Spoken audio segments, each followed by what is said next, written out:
Why are lens filters so important for filmmakers and photographers? So if you are just starting out, you're quickly going to learn that you're going to need filters for your camera lenses, from ND filters to circular polarizers. If you're a filmmaker, you may want to be looking at ND filters. An ND filter, or a neutral density filter, basically helps you maintain your shutter speed while using a lower aperture.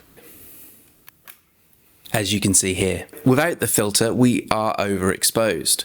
But once I place the filter back on, we have correct exposure. This filter here is -3 stops, which allows me to have this lovely bokeh in the background. You may be thinking, why don't we just change the shutter speed? And yeah, you're right, we could definitely do that.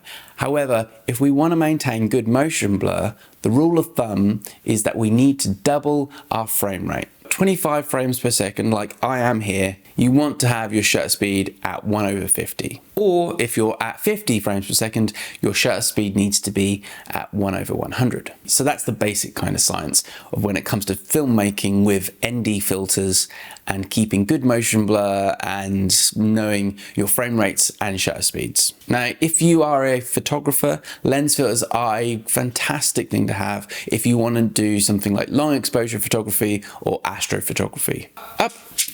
Good boy.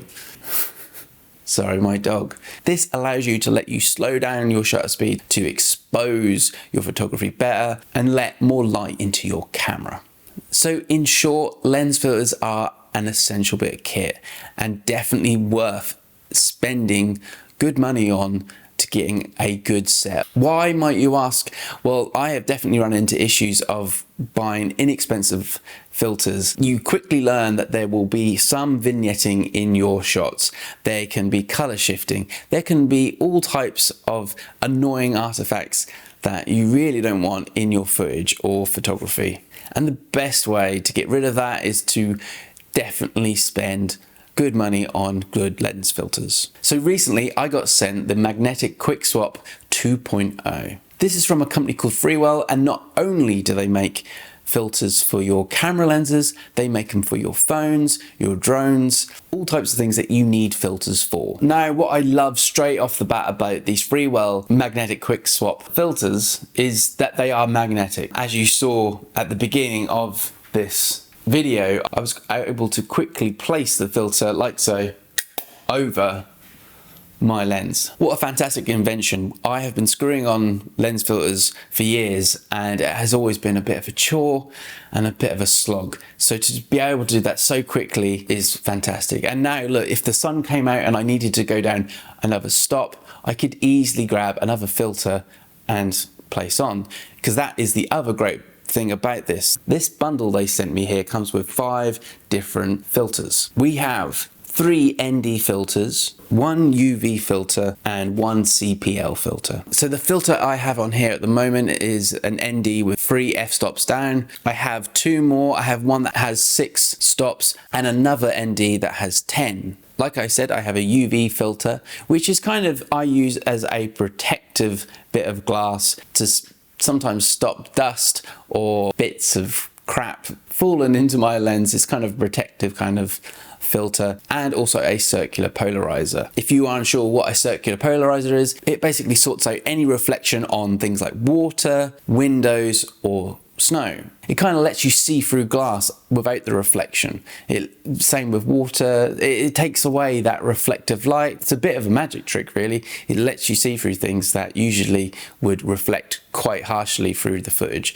A very cool filter to have in your kit bag. Now all these lenses come in this fantastic, really tough, durable little case here. It's pretty small, it's got these lovely dividers in, but really well made bit of kit here. Already really in love with this. This is fantastic. Also, which is really cool and beneficial, is that you can stack your filters. If I wanted to put another ND filter onto my already existing ND filter, I can just place it on top, as you can see. I mean, that's far too dark and, you know, probably quite hard for my camera to actually pick up. But like I said, all I have to do is take it off again. But that was quite hard. The magnets are really very, very strong, which isn't a bad thing, but you really do have to get your nails between each one to separate the filters apart. Like I said, not a bad thing, but definitely something to consider when mounting filters on top of each other. It also comes with this lens hood. It's a bit like a tin can. It's got this kind of ring pull, so you can put this on top of the filters. If they get stuck, you can easily just pull it apart. That's quite invaluable, though having said that, I don't really use it. It's cool, and I'm sure great if you need to protect your filters. And I guess if my camera is going to be in my bag for a long time and I was going to keep my filters on, maybe I would put this on, but it's just more faff and actually quite hard to keep changing from taking on and off. I just want a simple system that can just stay on there. So to end this video, I just want to give you a bit of advice. So if you are going to buy or invest in some lens filters, I would suggest buying the 82mm thread, which just happens to be the biggest thread that you can get. The reason I say this is because it could save you a lot of money. Instead of buying a different filter for every single lens you have, because every single lens usually has a different filter thread, all you'll need to have is the biggest one. And how you get around that is by using step-up rings. Step-up rings allow you to basically step up your filter thread to the 82mm filter that you've just bought. So if you have a 72mm, you put on this small ring that levels you up to a 77, and then from a 77 you go to an 82. So that allows you to do 2 step-ups, and you can just put your 82mm on. You might have a 67mm thread, so you can just then have 3 step-ups.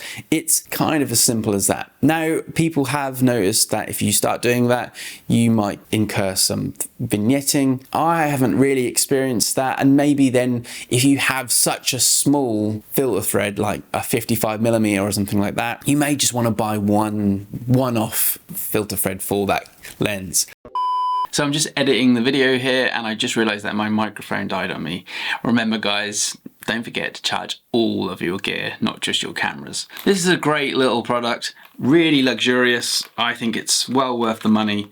Go check them out. There's a link in my description. If you purchase from them, I do get a small commission, which helps this channel enormously. I really do appreciate all your support. So anyway, look, let's make some waves, and I will see you in the next one.